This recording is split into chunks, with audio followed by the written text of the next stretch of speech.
My dad used to talk about a time when you didn't need a contract. You just needed a handshake. He talked about how that was a long gone era. Now you got to have a written agreement for just almost everything. And I I have to say we're not in the handshake only era anymore, much as I wish we were. And the reason we're not is because I, the simplest answer is because people aren't honest anymore. But it's not. That's I mean, it's more complex than that. Part of it is we live in a culture that, well, it is it is a selfish culture, and in a lot of ways, it is a dishonest culture.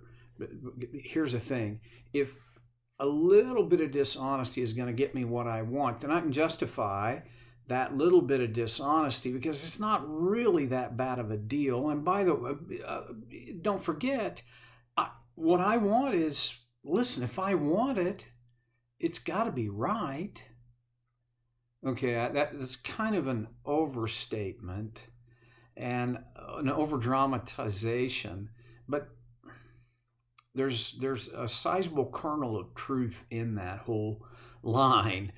Now, for a follower of Christ, their word should be their bond. That when they commit, they will do. Or, and this is something that it took me a long time to learn, when I commit, I will do. And if I discover that I can't do it, then I have to seek a release from the commitment. Or I figure out how someone else could do that in my place. Because the point is, whoever is counting on me is counting on me. And when I said yes, well, I took the responsibility of accomplishing whatever that was, getting that done. I'm hearing myself say this, and I'm thinking this is like third grade stuff. You probably, by the time you got out of grade school, you should have learned this. And we did, except we didn't. Well, David addresses this issue. This is in Psalm 15. Going through it at a snail's pace, but man, is there so much here. This is in verse 4. We've already talked about this person whose character profile David is talking about. This is a person who they are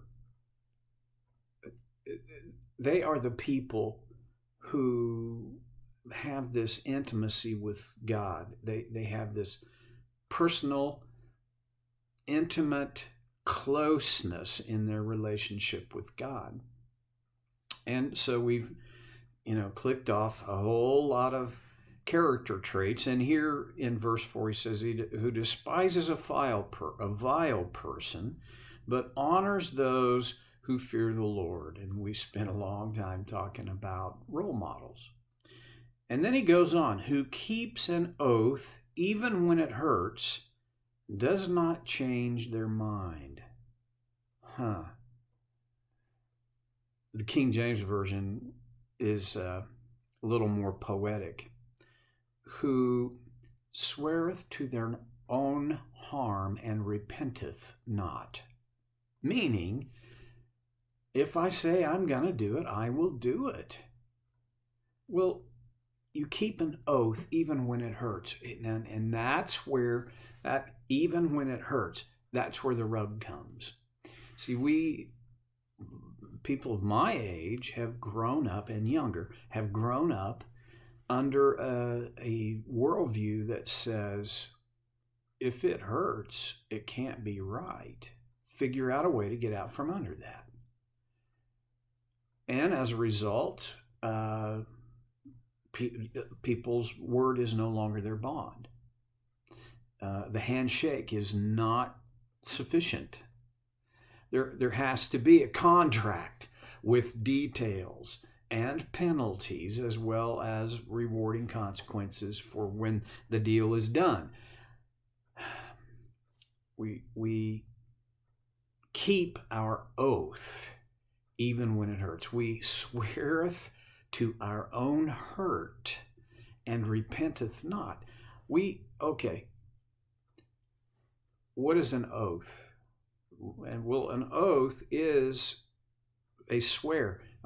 We categorize cussing as swearing, which to me, even when I was a little kid and didn't know very much, well, I still had, there are days when I don't know much anymore too. So, but when I was a little kid, people would call it swearing, and I'd think, what? That's not. I don't get it, because I knew I'd watched Perry Mason on TV, right? And I knew that when a witness took the stand, they had to swear to tell the truth, the whole truth, and nothing but the truth, so help them God. Well, that's a swear. When somebody cusses,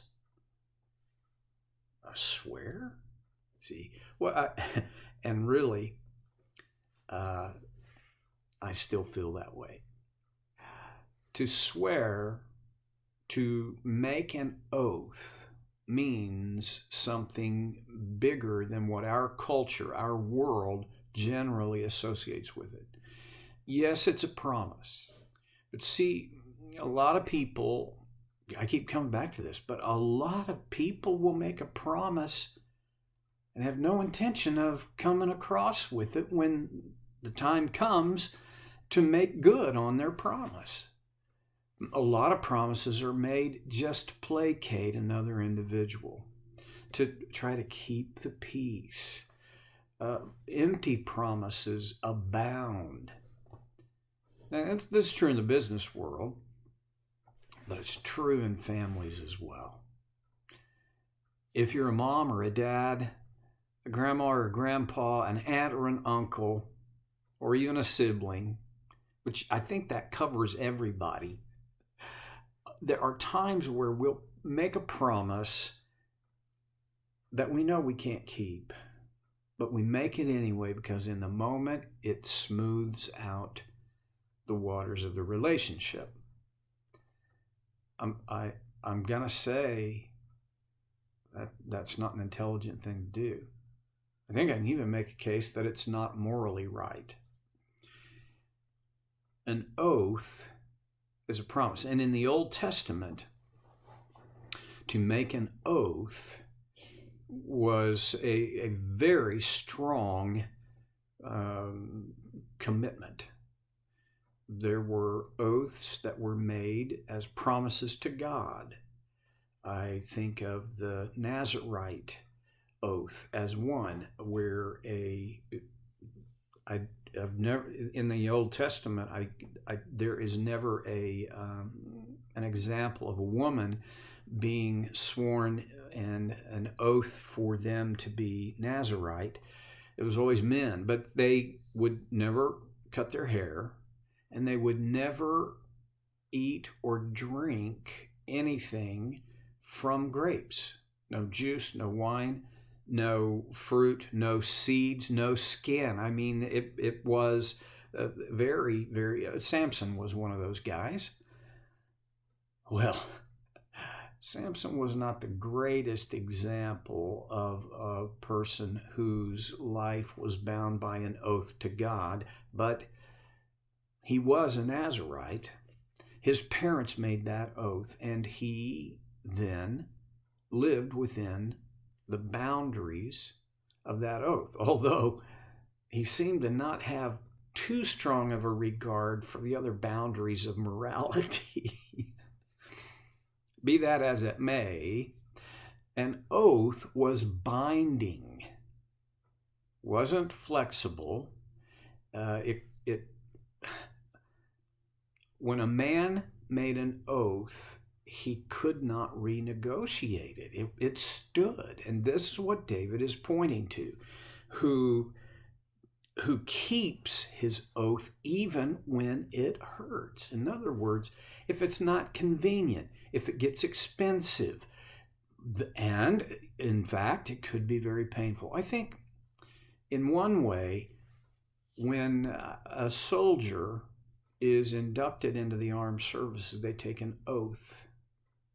And the oath is an oath of loyalty to the United States. And they're part of what it involves, although I don't know whether every 18-year-old who takes the oath gets it, but part of what they're making an oath for is that they will continue with their assignment under duress. And in its worst case, there are two worst cases. One is that they would die in battle, keeping their oath to protect the country, to preserve the Constitution. And the second is that they would be captured by the enemy and tortured. There are examples where prisoners cracked. There are also examples where soldiers fled, but not very many. Not very many when you consider the aggregate number of soldiers who were captured and who went into battle. I think of D-Day. How the casualties, the percentage of casualties to the Allied forces, particularly the American forces on D-Day, was unbelievable, unfathomable. They kept their oath even when it hurt. We would not enjoy the freedoms of our constitutional rights without that kind of oath keeping. And then down on a little more personal level, there comes a question: how secure is my oath? How solid is my promise? And we all have people in our lives that we know when they make a promise, it's kind of, it's crapshoot. They might or they might not fulfill it. These are the people who you learn who you can count on and who you can't. And these people you can't count on.